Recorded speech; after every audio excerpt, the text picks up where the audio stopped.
কিছুদিন যাবৎ মেয়েদের দাঁতে এত বেশি সমস্যা ছিল, মানে হচ্ছে আর কি। তো যাই হোক, ঈদের কারণে আর বিভিন্ন ঝামেলার কারণে ডেন্টিস্টের কাছে যাওয়া হয়নি। তো এই যে চলে আসলাম ডেন্টিস্টের কাছে, আর বন্ধু যখন ডেন্টিস্ট হয় তখন তো কোনো কথাই নেই।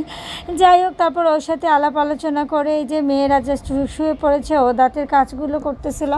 আমার মেয়েটাকে দাঁতগুলো আগে দেখে টেস্ট করে তারপর ও মেডিসিন রেডি করছিল। দাঁতে মূলত ফিলিং করতে হবে, দাঁতে ক্যাভিটিস হয়েছে, আর চকলেট খেয়ে দাঁতের মানে ভীষণ খারাপ অবস্থা। যেহেতু ঈদের সময় অনেক মেহমান এসেছে আর অনেক চিপস চকলেটস এগুলো নিয়ে আসছে বাচ্চারা। তো আর যাই হোক, আমি কিনে দেই আর না দিই, মানে গেস্ট যখন আসে তখন তো বাচ্চাদের একবারে ঈদের দিন, তখন আর কিছু বলা যায় না, তখন ওই চকলেটস মানে খেতেই হবে।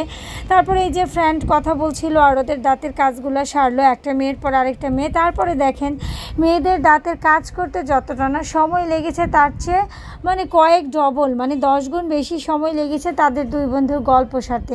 চিন্তা করা যায়, আমার মেয়ে দুটা জাস্ট ব্যস্ত হয়ে গেছে আমরা কখন বাসায় চলে যাব, কিন্তু কই তাদের গল্পের কোনো শেষ নেই। মানে একেবারে জুতা সেলাই থেকে চন্দ্রীপাঠ পর্যন্ত দুনিয়ার সব গল্প এখানেই সেরে নিচ্ছে। মানে বন্ধু যখন ডেন্টিস্ট হয় তখন এই অবস্থা হয়। যাই হোক, আমার মেয়েগুলো তো মানে খুবই তাড়া দিচ্ছে, তারা প্রথম বসেছিল তারপর শুয়ে পড়ছে, কিন্তু তাদের গল্পের কোনো শেষ নাই।